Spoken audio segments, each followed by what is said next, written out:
Good morning. Happy Easter.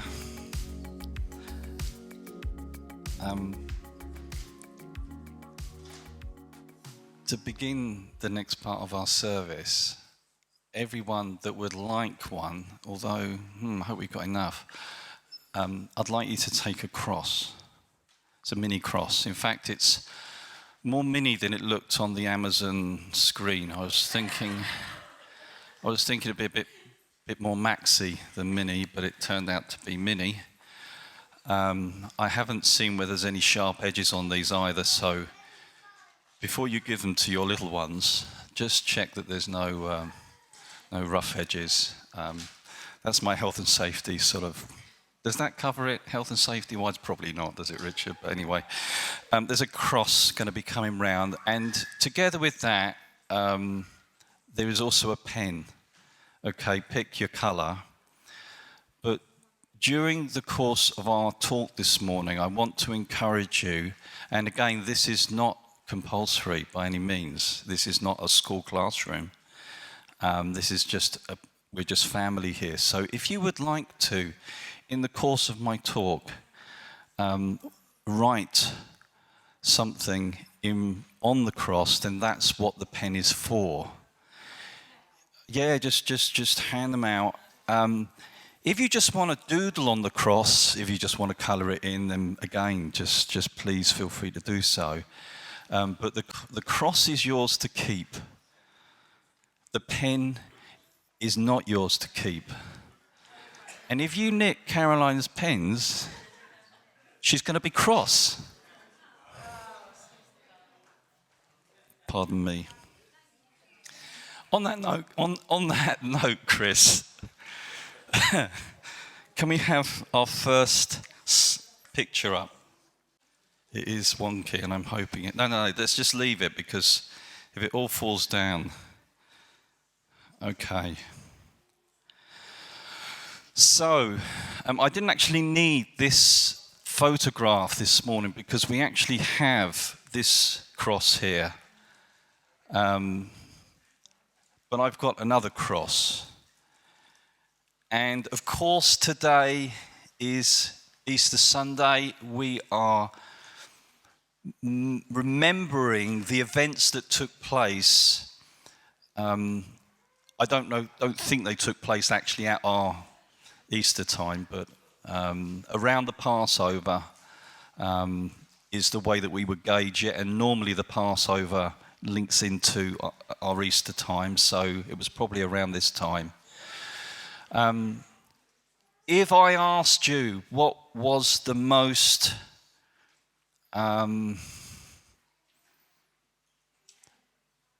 if I asked you what was the sign, the symbol that encapsulated the Easter story, most of you, I think, would say the cross. Would that be true? Most people who knew the story, of course, and I mean, many people actually in our town today don't know the story, the Easter story. I believe that Jesus wants every person in our community to hear the story that we're going to talk about this morning, that we've already read about. So the cross. And just in case you thought that we had missed out part of the Easter story in our readings earlier, did anyone sort of spot anything missing? Maybe, maybe not. The resurrection. I have another reading, which I'm going to read to you from Mark. All the readings today so far about the death of Jesus were from Mark 15. And I'm going to read you Mark 16, verses 1 to 7. Because that cross there is empty. There isn't anyone on that cross. This is what happens next. When the Sabbath was over, I will have one of these. Thank you. Sky blue. Let's go to that. Okay. When the Sabbath was over, Mary Magdalene, Mary the mother of James, and Salome bought spices so they might go to anoint Jesus' body. Very early on the first day of the week, just after sunrise, they were on their way to the tomb and they had this conversation. These ladies having this conversation. Who will roll the stone away from the entrance to the tomb? This is very practical. Not the sort of conversation that I would be having if I was there with one of my friends. I don't think us guys necessarily think practical. I think we'll turn up there and then we'll decide what we're going to do. But the ladies, they're practical, they're planners, and they're thinking, how are we going to get the stone out of the way so we can take our spices and tend to the body of Christ? But when they looked up, they saw that the stone, which was very large, had been rolled away. And as they entered the tomb, they saw a young man dressed in a white robe sitting on the right side, and they were alarmed, as you or I might be. Don't be alarmed, he said. You are looking for Jesus, the Nazarene who was crucified. He is risen. He's not here. See the place where they laid him. But go tell his disciples and Peter, he is going ahead of you into Galilee, and there you will see him, just as he told you. Wow. So the title of this talk this morning is Crown Him with Many Crowns. Here we have the cross, the symbol of the Easter story, and it is, of course, the cross of Christ. You know, of its own, this cross has no meaning. A wooden cross formed of two pieces of wood became an iconic logo of God's selfless, undying love for humanity, because Jesus, the Son of God, the Savior of the world, willingly laid down on two pieces of wood and allowed the guards to nail his body to those two pieces of wood. The symbol of Easter only has significance because of the person who hung on the wood. That's why this symbol has meaning. Some people have called this the logo of God's love. You know logos? You know the golden arches? Yeah? What's the meaning of the golden arches? Anyone know? McDonald's. And there are many other fine hamburger establishments. Can you think of any other logos? A tick in the news this week. What's the tick? What does that stand for? Nike. Sportswear. You know, slick, active, fast, fashion. You see, the symbols of our age all have a meaning. Of themselves, they're not anything that you would notice. There are many, many symbols, but they take on their status because of the meaning that's behind them. And the reason why everywhere that you turn, you can see a cross still in our culture, in this day, either hanging from someone's neck or from earrings or on the church building or on a memorial, is because of Jesus Christ, because he gave the cross its significance. Have we handed out the chocolates already? No.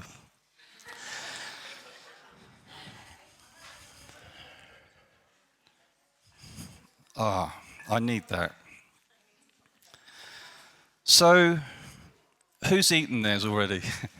Okay. All right. I would say in our culture there is an alternative symbol of Easter. You know, an egg of itself, I suppose, is quite boring, isn't it? We have them every day. But these chocolate-filled wonders, which I like a lot, they're fantastic, aren't they? No. Some people won't eat them. But in our culture, this has become a sign of Easter, hasn't it? But you have to understand that this isn't the true sign. Hold yours up, Zach, look, that one there. That's the true sign. This is the true sign. This is nice, and I don't want them to stop making them. Okay? But this is life-changing. This is the logo of God's love.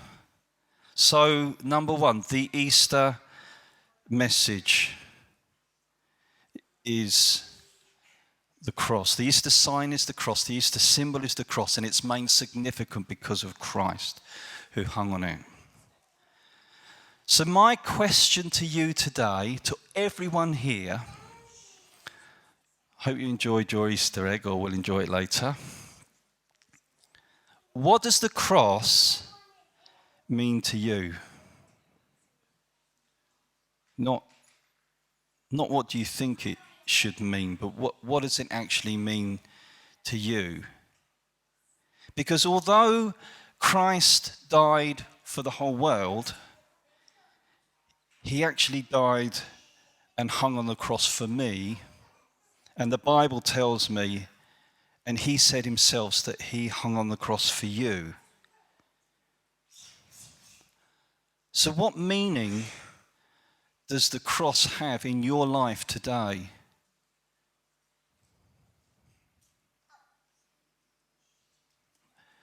When you look at the cross today, how do you want to respond? You know, the other week we went around the room and, you know, we were trying to sum up the Bible in 7 words maximum, and we had some brilliant summaries of the Bible in 7 words, much better than the one I had come up with. But they were all different. They were slightly different because we are all different. You see, what this cross and what Christ and the Easter message means to me today might be completely different to what that message means to you today. Or maybe what you want it to mean for you. Maybe you're not sure. Maybe you're hoping that it could mean something for you, but you're not sure whether it does. You want it to be, but you're not sure.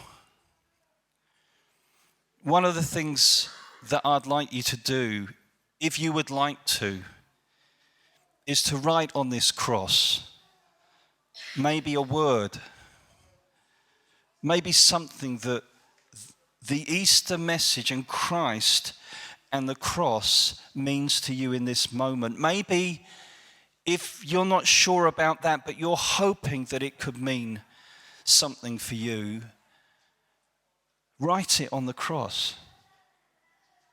You know, maybe you need the cross to mean for you that you're forgiven. Maybe you want the cross to mean for you that you can forgive somebody else. Maybe today you're simply tired and you're worn out. And so you need the cross to mean for you that God is your strength and he's going to hold you. Maybe you're grieving. Maybe you're struggling with your health. Maybe you know someone in your family, someone close who's struggling with their health. Maybe today you need the cross to mean that Jesus is your healer because by his wounds, by his stripes, you are healed. I don't know what it needs to mean for you today. But this has always represented a place of exchange. And as we end our service today, we are going to have a time of exchange. What does the cross mean to you, or what do you hope that the cross could mean for you? Can we have the next slide, stroke photo? Okay, what is this? Okay, we have marks for a crown.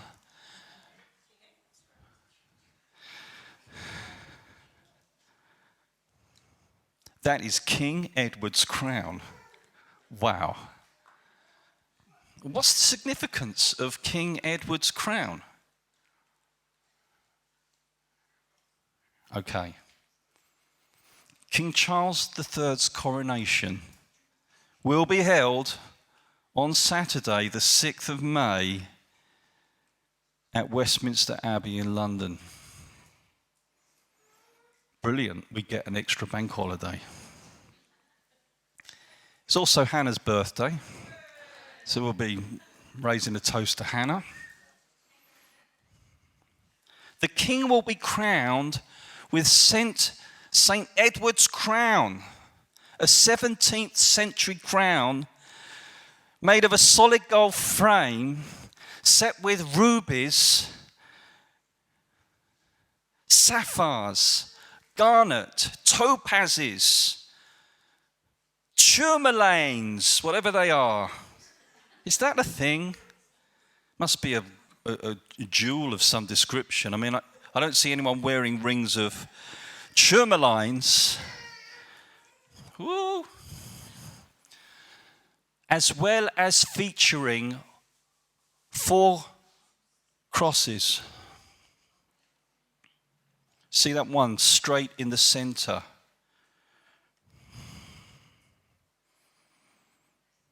Two arches, and it includes a velvet cap with a ermine band.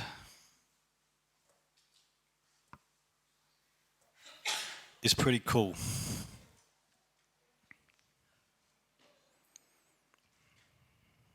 This is the crown that will be put carefully onto our king's head in not but a few weeks' time. But Easter reminds us of another crown, doesn't it? And again, I didn't need the next photo, but I am going to ask you to share it, Chris.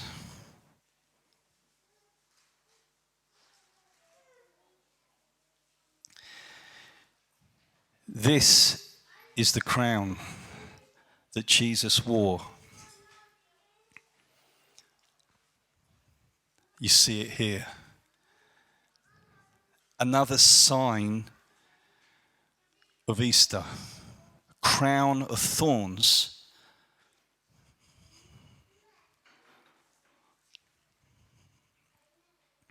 The crown takes a central place in the Easter story. Set on the head of Christ to crown him for his crucifixion. It says in Matthew 27, they stripped him, they put a scarlet robe on him, and then twisted together a crown of thorns and set it on his head.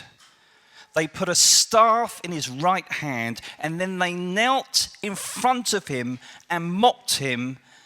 "Hail, King of the Jews," they said.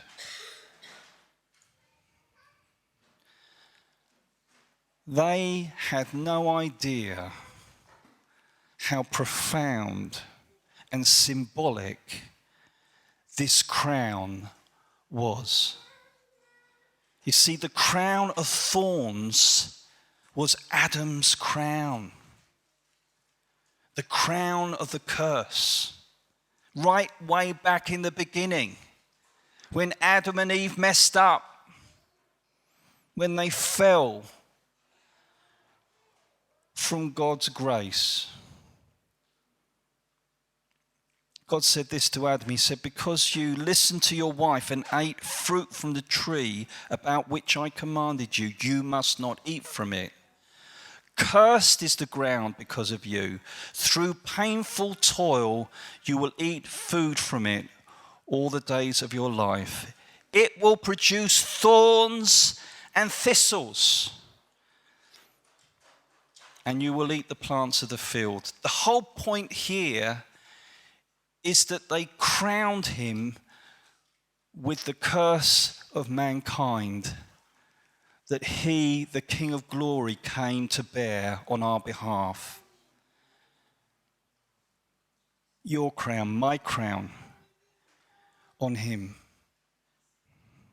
He took that curse that was placed on us to break its power over us. He took our sin and shame and wore them as a garland on his head. He didn't just pay the price for our mistakes and our sinfulness, but he defeated the very power of sin that reigned over us. He overcame the power of sickness and infirmity and disease, so that by his wounds we could receive our healing. One of the things that I've felt in the last month or so really impressed upon me is that Jesus doesn't want us to know him as the person that he was, as the man of the cross. We focus at Easter time on the events that surrounded the cross, but he doesn't want us just to know him as he was, but he wants us also to know him as he is and as he is to come. In fact, the whole of the book of Revelation is revealing and testifying to us who he is and who he is to come. When you get to the end of Revelation, if you can plow your way through all of the symbolism, if you can decipher your way through all of the events that are to take place, and I want to tell you that the book of Revelation is so worthy of a good read, and walking through Jesus through that book is a pleasure. But when you get to Revelation 19, it reveals Jesus as he will be. And this is what it says in verse 11.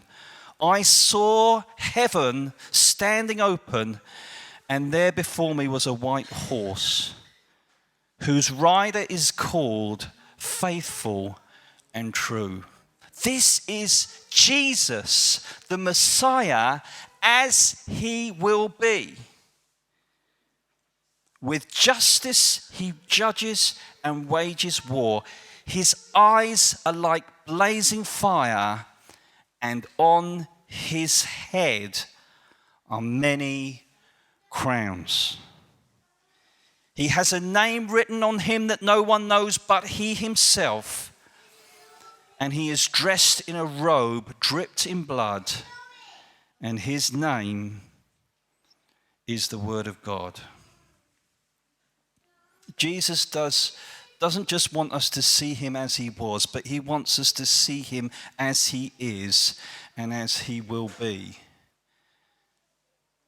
And I believe that in the words of the writer of the hymn, crown him when he crowns, when he says, awake my soul and sing of him who died for me, he is making a proclamation to God that he would open the eyes of his soul, the eyes of his heart, of his spirit, to see the one who is crowned now with many crowns.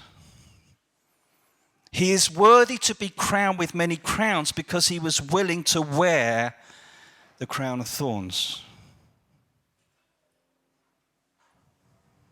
So, how will you crown him today?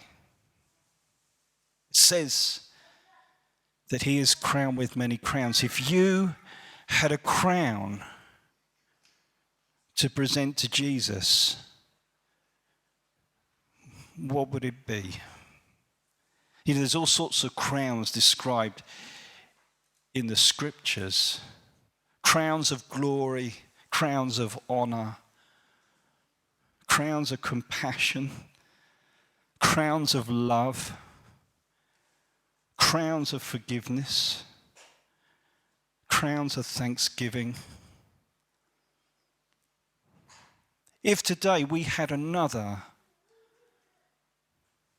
coronation, but it was Jesus sitting here, and you could bring one crown and you could come up and place it on his head, what would it be?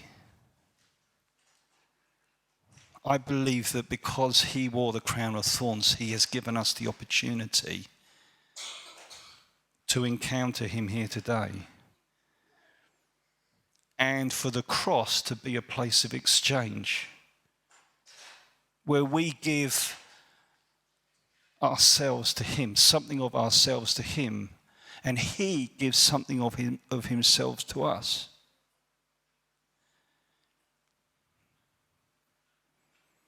So, for the last few minutes of our service, I'm going to ask Paul, if he can, to line up a song which is going to play for about 5 minutes. It's a modern take on the old hymn, Crown Him with Many Crowns. Don't be offended by that.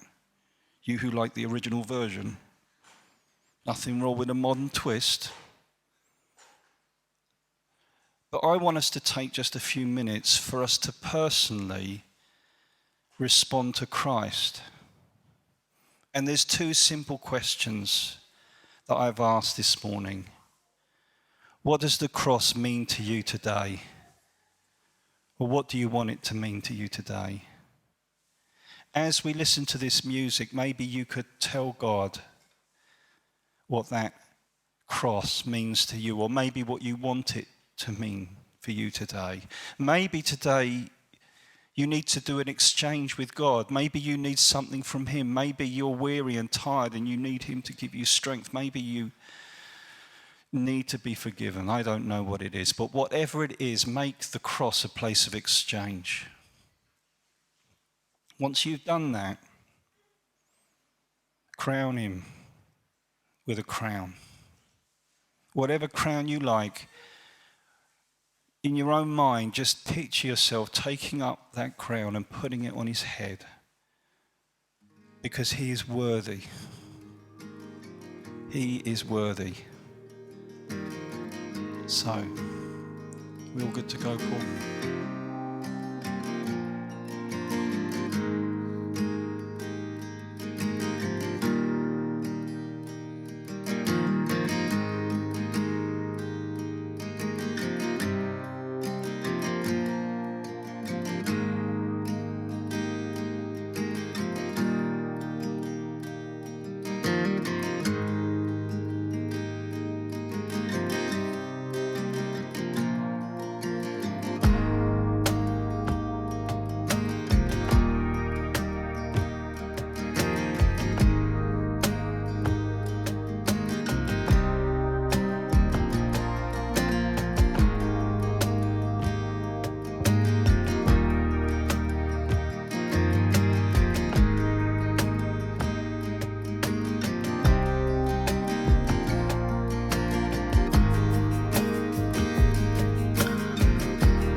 Happy Easter.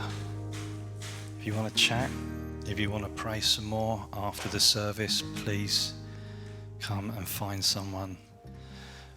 But please also come and rescue these Easter eggs. The tea and the coffee will be served. And please, I know the pens are nice, but if you could return them onto the tray at the front, that would be superb. And thank you to everyone that was reading today. Very much appreciated.